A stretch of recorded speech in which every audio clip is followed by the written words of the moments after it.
वहाँ भी देवबंदी से कितनी हद तक मेल जोल रख सकते हो?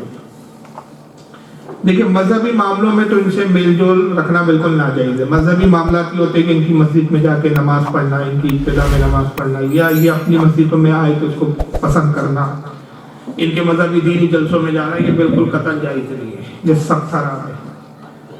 और दुनियावी मामलात में भी हमारे उलमा कहते हैं कि इनसे परहेज किया जाए, यानी लेन देन में भी जहाँ तक मुमकिन हो परहेज करें। लेकिन अगर बहुत मजबूरी है, जैसे किसी मोहल्ले में किसी बदअकीदा की दुकान है, दूसरी कोई दुकान नहीं है, मजबूरी है, तो आप अपनी ज़रूरत के सामान की हद तक उतना, उससे बस इतना ताल्लुक कि आप गए सामान ले लिया, इससे ज़्यादा के ताल्लुकात की गुंजाइश नहीं है।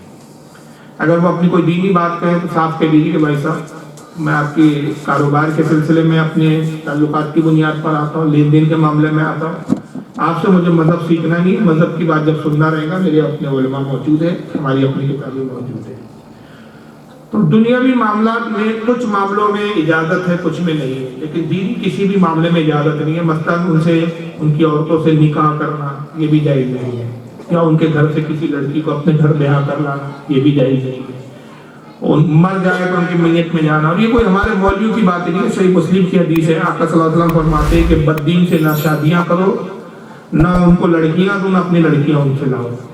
फरमाओ बीमार पड़े तो उनकी मिजाज कुर्सी के लिए भी मत जाओ, मर जाए तो उनके जनाजे पर भी मत जाओ। ये अल्लाह के रसूल का फरमान है, ये हमारा नहीं, ये बंद हो गया भाई आपसे।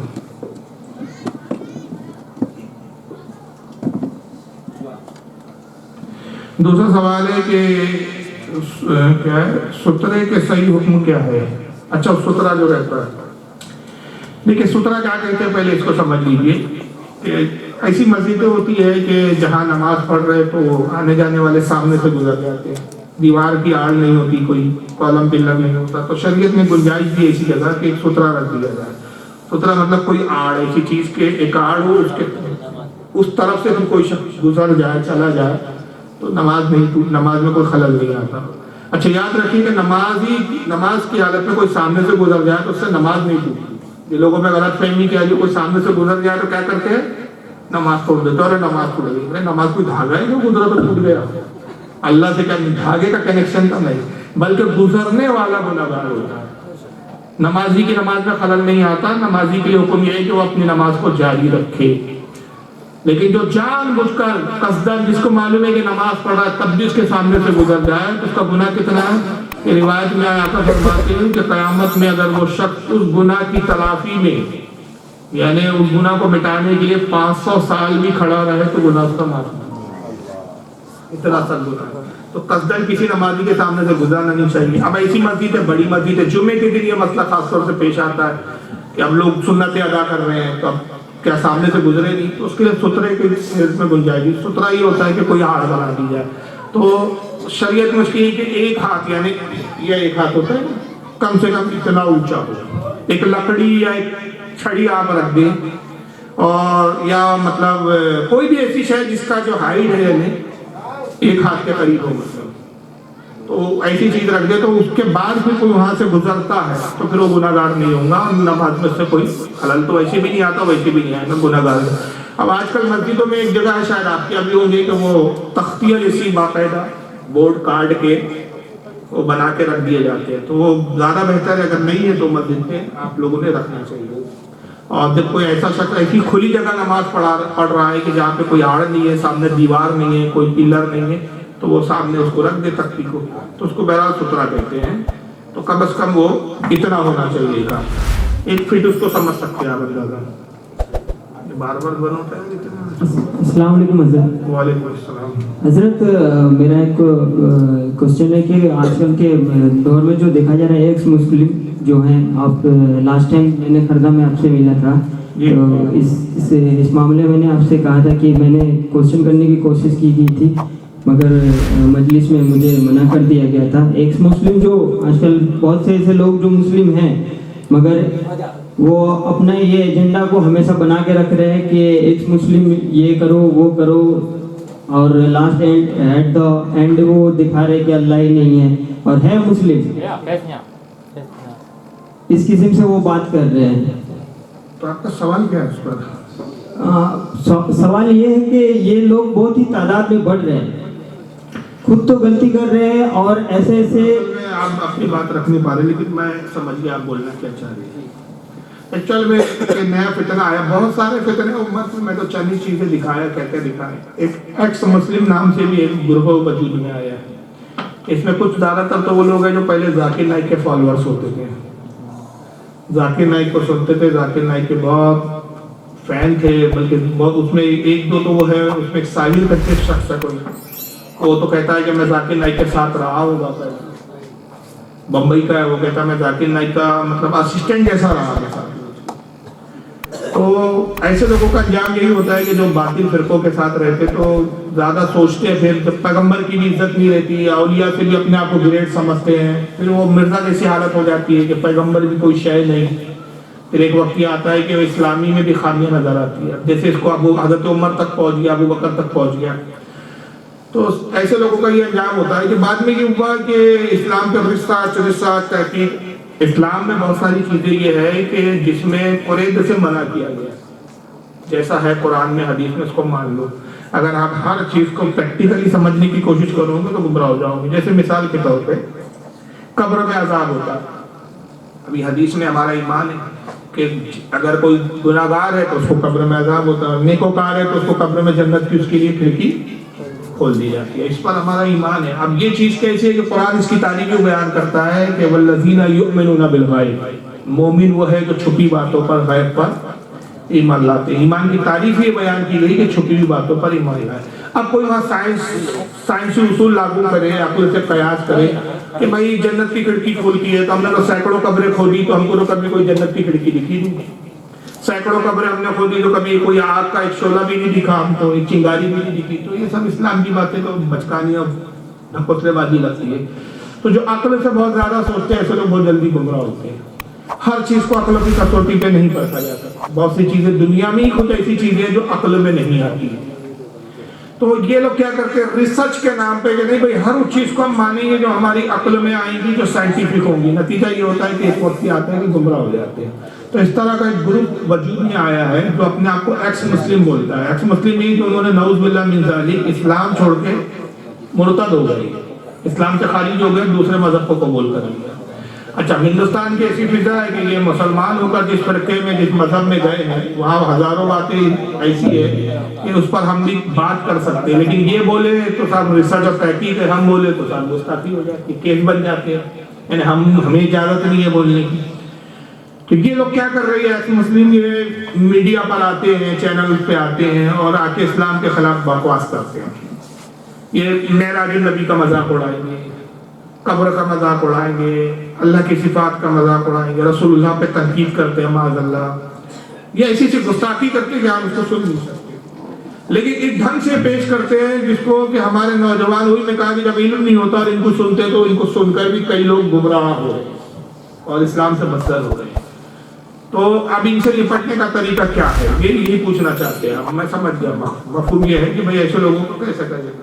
तो देखिए वो एक मुहावरा है ना कि सांप का मंत्र जिसको आता है वही बिल में हाथ डाले। हर अनाड़ी आदमी बिल में हाथ डालेगा तो सांप डस लेगा। सांप पकड़ने वाले को पता होता है कि कैसे पकड़ना है उसको। तो इस मामले में हमारे वो उलमा को सामने आना चाहिए, हमारे उन नौजवानों को सामने आना चाहिए कि जो उनके एतराज़ात का जवाब दो तरीके से दे सकते हैं। एक तो ये कि साइंटिफिक और अकली तौर पर जवाब है, क्योंकि वो कुरान और हदीस को तो मानते ही नहीं। अगर आप बोले कि भाई कुरान में आया तो मजाक उड़ाते, कहते कुरान अल्लाह की किताब है, यही नहीं मानते। आपके अल्लाह के रसूल की हदीस है, कहते हम पैगंबर को ही नहीं मानते, तो हदीस क्या मानते? हमें तो बताओ जो हमारी अक्ल में आए। तो अकली दलील देने की जो सलाहियत रखते हैं ऐसे लोगों ने सामने आना चाहिए। एक ये दूसरा, जो दूसरे मजहब के बारे में भी मालूमात रखते हैं हवाले के साथ, लंतरानी गाली गलोच कर दिया, गुस्से में चीख रहे, चिल्ला रहे, ये जवाब नहीं होता मेरे साथ। मेरे नजदीक चिल्लाना तकरीर नहीं होती, चिल्लाने का नाम इल्म नहीं होता। आप वही बात को ठहर ठहर के भी समझा सकते हैं। तकरीर और इल्म का मामला वो होता है जो बात को ज़हनों में मुंतकिल किया जाए। फन दिखाना कोई तकरीर नहीं है और कोई फन नहीं है। तो ऐसे लोग जो संजीदगी के साथ किताबों की रोशनी में उनका जवाब दे सके, ऐसे लोगों को सामने आना चाहिए। वो चैनलों पे एतराज कर रहे हैं, हमें भी अपने पर्सनल ऐसे चैनल बनाकर उसका जवाब दें। اب ہر آدمی کی اپنی فیلڈ ہوتی ہے, میری اپنی فیلڈ ہے, ہر آدمی اپنی اپنی فیلڈ میں ماہر ہوتا ہے. اب ہر کام میں نہیں کر سکتا, ہر کام کوئی دوسرا نہیں کر سکتا. جو آپ کر سکتے ہو میں نہیں کر سکتا, جو میں کر سکتا وہ آپ نہیں کر سکتے. تو ایسے لوگوں کو سامنے آنا چاہیے, یہی اس کا سد باب ہے. واللہ اعلم ثم رسول اعلم. جی حضرت ایک اور کوشچن ہے, محرم کے مہینے میں جو 1 سے 10 تاریخ کے بیچ میں لوگ جو ایک منظر بناتے ہیں, اور یوم عاشورہ کے دن جو 9 اور 10 تاریخ جو ہوتی ہے وہ روڈ پہ نظر آتے ہیں, ایک میلہ لگتا ہے اور اس میلے میں سب کے سب دکھتے ہیں. تو یہ بہت یہ کئی بار علماء بولتے ہی رہتے ہیں کہ یہ لہو لہیب ہے. دیکھیے وہ مندر کی اس کو تعزیہ بولتے ہیں. جی, مندر اور تعزیہ میں بہت فرق ہوتا ہے. حد سے زیادہ اس کو نہیں تجاوز کرنا چاہیے. جس کا جہاں تک حکم ہے وہیں تک اس کو بات کرنی چاہیے. تعزیہ اور مندر میں فرق یہ ہوتا ہے کہ مندر میں باطل معبود و بت ہوتا ہے, تعزیہ میں ایسا کچھ ہوتا نہیں ہے. لیکن اس بارے میں میں اپنی بات کہوں کہ میں مسلک اعلیٰ حضرت کو فالو کرتا ہوں. اور مسلک اعلیٰ کا مطلب ہے اعلیٰ حضرت نے جو ہمیں سمجھا دیا ہم اس پر مطمئن ہیں. ہم ان سے زیادہ اپنے آپ کو ہوشیار نہیں سمجھتے, ان سے زیادہ اپنا عالم نہیں سمجھتے. جو تحقیق انہوں نے کی اس سے بہتر تحقیق ہم نہیں پیش کر سکتے. اعلیٰ حضرت نے اس تعلق سے اعتدال بیان کیا ہے, ایک درمیانی, ایک ایسا مسئلہ, ایک ایسی بات کہ جو نہ ہم کو تجاوز کرتی ہے نہ جو ہم کو توہین پر آمادہ کرتی ہے. اعلیٰ حضرت فاضل بریلوی نے اس تعلق سے باقاعدہ ایک رسالے لکھے ہیں, 2 رسالے. ایک رسالے تعزیہ داری کے نام سے فتح رضیہ میں شامل ہے, اور ایک تبرکات کے نام سے جس کا نام ہے بدر الانوار فی آداب الاعصار. ابھی اردو میں بھی ٹرانسلیشن ہو گیا, عربی رسالہ کا. اس میں حضرت فرماتے ہیں کہ ایسا تعزیہ بنانا جو امام حسین کے روزے کے بہو اسی شکل کا ہو, جیسے امام حسین کا روزہ ہے, اور بہت بڑا نہ ہو, ایک درمیانی مطلب سائز کا ہو. گھر میں کسی اچھی پاک جگہ پہ اس کو اس نیت کے ساتھ رکھنا کہ اس کو دیکھو کہ امام حسین کی یاد تازہ ہوتی ہے. اس حد تک تعزیہ بنانا اور گھر میں رکھنا جائز ہے. اب ناجائز کس چیز کو کہتے ہیں اعلیٰ حضرت؟ ناجائز یہ ہوتا ہے کہ اپنے من سے اپنی عقل سے کچھ بھی بنا دیا اور اس کو امام حسین کو روزہ تک قرار دے دیا. اب جو عام طور پہ تعزیہ بنتے ہیں وہ کئی فٹ لمبے, وہ اتنے لمبے کہ جب وہ سڑک پہ چلتے تو تار تک کاٹنے پڑتے ہیں, لوگوں کو پریشانی, اور رسیوں سے پکڑ کے اس کو کھینچ کے لے کے چل رہے. ایک طرف بیلنس جھکا, کئی تو ویڈیوز بھی آئے کہ تعزیہ جھکا تعزیہ ٹوٹ گیا. تو یہ تو آپ بے حرمتی کر رہے ہیں. جب آپ امام حسین کا اس کو روزہ سمجھ رہے ہیں تو پھر یہ اتنا تکلف اور اتنی مشقت میں اپنے آپ کو ڈالنے کی کیا ضرورت ہے؟ اتنی بے حرمتی ہو رہی ہے اس سے. تو پہلے جا کے اس کو بڑے بنا دیتے ہیں جس کو اصل سے کوئی تعلق نہیں, کوئی واسطہ نہیں, اس میں پیسوں کا اسراف, فضول خرچی, اور اس کے بعد پھر وہ میلہ ٹھیلا, پھر اس کے بعد عورتوں کا ہجوم, ڈھول اور تاشے باجے ڈھولوں کے ساتھ جا رہے ہیں, مرثیہ پڑھتے ہوئے جا رہے ہیں, نمازوں کا کوئی خیال نہیں. امام حسین کربلا میں اس لیے شہید ہو گئے کہ نماز کی حفاظت کرتے رہے, اور ہم انہی کے نام پہ نماز چھوڑ کے تعزیہ اٹھانے میں لگے تھے. امام حسین نے کربلا کے بعد, شہادت کے بعد اہل بیت نے پردے کیے. ان یہاں تک کہ روایتوں میں آیا, بعض روایتوں میں آیا, بعض لوگوں نے لکھا بھی ہے کہ وہ ان کے پردے چھین لیے گئے تھے, دوپٹے چھین لیے تھے یزیدیوں نے, تو اپنے بالوں سے انہوں نے اپنے چہروں کو چھپا لیا. وہ پردہ دار خواتین ہیں کہ جن کے چہروں کو آسمان نے کبھی کھلے آسمان نے نہیں دیکھا. ہم ان پاک بیویوں کے ماننے کے دعوے کر رہے ہیں, اہل بیت کی محبت کے دعوے کر رہے ہیں. ہماری عورتیں 10 عاشورے کے دن شہادت کے دن ساج دھج کے لپسٹک پاؤڈر لگا کے ساتھ مجمع میں مردوں کے گھوم رہی ہے, بدنگاہیاں ہو رہی ہے, نگاہ سے نگاہ ٹکرا رہی ہے. یہ کون سا کربلا منانا ہے, یہ کون سا محرم منانا ہے؟ اس کے لیے شریعت قطعی اجازت دے ہی نہیں سکتی. تو اس کی اجازت نہیں ہے. پھر اس کے بعد وہ تعزیہ جو بنایا تھا اس کو لے جا کے وہ پھر بعض جگہ تو کچھ گاؤں میں دیکھا میں نے, ویڈیو سے باقاعدہ میرے پاس موجود, تالاب میں پھینک دیتے ہیں, کوئی جگہ گڑھا کھود کے پھر اس کو دفن کر دیتے ہیں. گڑے میں بھی پورا نہیں آتا تو اس کے ٹکڑے کر کے پارٹ کو توڑ تاڑ کے گھساتے ہیں اس کو گلے میں. تو یہ سب چیزوں کی شریعت اجازت نہیں دیتی. صرف شریعت اتنی بات کی اجازت دیتی ہے کہ ہو بہو تعزیہ ہو امام حسین کے روزے کی طرح ہو. جیسے تغرے رکھتے ہیں ہم گھروں میں, مکہ کے, مدینے کے, بغداد شریف, خواجہ غریب نواز کے روزے کے, اور اس کو برکت کی نیت سے ہم رکھتے ہیں, اس کو تبرکاً رکھتے ہیں. اسی طرح امام حسین کا بھی روزہ اگر ہو رکھے تو اس کی اتنی اجازت ہے, اس میں کوئی حرج نہیں ہے. واللہ اعلم. ایک سوال یہ ہے کہ ارتداد کسے کہتے ہیں؟ ارتداد اصل میں ارتداد اسے کہتے ہیں کہ کوئی اپنے مذہب اسلام کو چھوڑ کر کوئی دوسرا مذہب قبول کر، اس کو ارتداد کرنا کہتے ہیں، اور ایسے شخص کو مرتد کہتے ہیں جو اسلام چھوڑ کے دوسرے مذہب کو اختیار کر لے، کوئی بھی مذہب میں چلے جائے، چاہے عیسائی ہو جائے، یہودی ہو جائے، مسلمان تھا پہلے، مسلمان ہونے کے بعد مذہب اسلام کو چھوڑ کر دوسرے مذہب میں چلا گیا، اس کو مرتد کہتے ہیں، اور اس عمل کو جو اس نے کیا اس کو ارتداد کہتے ہیں۔ مسئلہ کہ اعلیٰ حضرت کا کیا مطلب ہے، اس کے لیے تو پوری لمبی تقریر کرنی پڑ جائے گی۔ اب یہ سوال تو ایک لائن کا ہے، ایک لائن کا ہی نہیں ہے، آدھی بھی لائن کا ہے، جواب بڑا لمبا ہے، لیکن میں اپنی عشق کی روشنی میں ایک ہی جواب دے دیتا ہوں، میرے خیال سے کافی ہے، ورنہ اس پر میری تقریر موجود ہے، اس کا نام ہے، نیٹ پہ آپ جا کے سنیں، ہم ہیں اہل سنت، ہم ہی ہیں جنت، یہ اس کا نام ہے۔ تو اس میں مسئلہ کے اعلیٰ حضرت کے اوپر میں نے اچھا خاصا بولا ہے۔ مسئلہ کے اعلیٰ حضرت سے ایک جملے میں اگر میں کہوں کہ مسئلہ کے اعلیٰ حضرت کیا ہے، یہ سوال یہی ہے، تو جواب یہ ہے کہ منشاء الہی کے مطابق رسول اللہ سے محبت کرنے کا نام مسئلہ کیا ہے؟ سبحان اللہ سبحان اللہ۔ منشاء الہی کے مطابق رسول اللہ سے محبت کرنے کا نام مسئلہ کیا ہے، اور ہر بدعقیدے سے بیزاری کرنے کا، ہر نبی کے گستاخ سے دوری اختیار کرنے کا نام مسئلہ کیا ہے۔ مسجد میں قرآن پاک اونچی آواز میں پڑھنے کا کیا مسئلہ ہے جبکہ نمازی نماز پڑھ رہا ہوتا ہے؟ مسجد ہی نہیں، آپ اگر اپنے گھر کی چھت پر قرآن اتنے زور سے پڑھ رہے ہیں، درہ مختار وغیرہ میں یہ مسئلہ باقاعدہ لکھا گیا ہے، بہر الرائق میں بھی ہے یہ، کہ اگر کوئی شخص اپنے مکان کی چھت پر اتنے زور سے پڑھے گے، لوگ آ رہے جا رہے ہیں، خرید و فروخت میں لگے ہیں، تو وہ جو قرآن پڑھ رہا ہے وہ گناہگار ہوگا، نہ کہ وہ لوگ جو آ رہے جا رہے ہیں۔ تو اس کیونکہ قرآن عظیم کا ایک ادب یہ بھی ہے کہ اللہ قرآن میں خود فرماتا ہے کہ جب قرآن پڑھا جائے تو بادب اس کو سنو، لیکن یہ تب ہے کہ جب سننے والے بھی اس پر سننے والے اپنے کام میں مصروف ہے، کوئی دنیاوی کام نہیں، اب آپ خواہ جائے گی ان کو قرآن سنانے پڑے گا، یہ ان کو تکلیف میں ڈالے گا، تو گناہ گار وہ خود سنانے والا ہو۔ اسی طرح اگر مسجد میں کوئی قرآن پڑھ رہا ہے، زور زور سے پڑھ رہا ہے، دوسرے نمازیوں کو خلل ہو رہا ہے، کوئی نماز میں اب قرآن کی آواز بھی آ رہی ہے تو اس کو اپنے صورتیں پڑھنے میں تکلیف ہو رہی ہے، تو اس سے وہ قرآن پڑھنے والا گناہ گار ہوگا، نہ کہ وہ نمازی، بلکہ وہ قرآن پڑھنے والے کو چاہیے کہ وہ اتنی ہی آواز میں پڑھے کہ جتنی آواز میں اس کے اپنے کان سنتے، بس اسی کو تلاوت کہا گیا۔ ایک ہے مسجد میں دختے، اچھا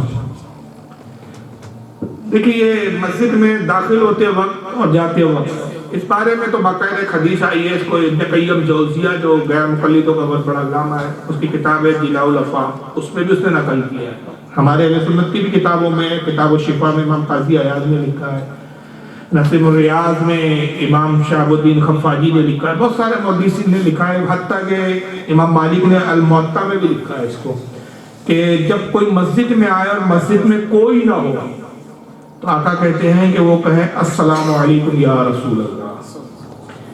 ملا علی قاری اس کی شرح کرتے ہوئے پھر مرکات شرح مشکات میں کہتے ہیں کہ مسجد میں رسول اللہ کی روح پاک ہوتی ہے، تو مسجد میں داخل ہوتے وقت اگر کوئی نہ ہو تو پھر کس پہ سلام کریں؟ رسول اللہ کو۔ لیکن اگر لوگ موجود ہیں تو آپ مطلقاً بغیر کسی کا نام لیے سلام کریں، یہ رسول اللہ کی سنت ہے۔ لیکن جو نماز میں ہے، پہلے یہ تھا حکم، بعد میں منسوخ ہو گیا ہے کہ نماز کے اندر سلام کا جواب دینے کی اجازت تھی، تو نماز پڑھتے تھے لوگ اور کوئی مسجد میں داخل ہوا تو سلام کیا، السلام علیکم، تو نماز پڑھتے پڑھتے ہی صحابہ جواب دے دیتے تھے وعلیکم السلام۔ حضور صلی اللہ علیہ وسلم نے منع کیا اس سے، پھر یہ حکم منسوخ ہو گیا، پھر کہا گیا کہ نماز میں جواب نہ دو، جو نماز کی حالت میں اس کو جواب دینا واجب نہیں ہے، جو نماز میں نہیں ہے، وضو وغیرہ کر رہا ہے یا وہیں مسجد میں کھڑا ہے، اس کے کانوں میں آواز پہنچے تو اس کو جواب دینا واجب ہے، تو سلام کر سکتے ہیں، تو لیکن درمیانی آواز میں ہو، اتنا بھی نہیں خاموں کا زور سے اتنا چیخ رہے کہ پورا مسجد کو ہی گنجا دیا السلام علیکم، ایسا کرنے کی ضرورت ہے، ایک نارمل آواز میں السلام علیکم، جتنوں نے سن لیا کافی ہے۔ اور سلام کا مسئلہ بھی یہ ہے کہ کسی نے سلام کیا مجلس میں، مثلاً یہ سینکڑوں لوگ بیٹھے ہیں، میں آیا، میں نے سلام کیا السلام علیکم، مجلس کو سلام کیا، ایک شخص نے بھی جواب دیا تو سب بری سی بات، اور کسی نے جواب نہیں دیا تو سب گناہ گار۔ ایسا نہیں ہے کہ سب کو جواب دینا ضروری ہے۔ چلیے، امید ہے مسئلہ سمجھ میں آ گیا۔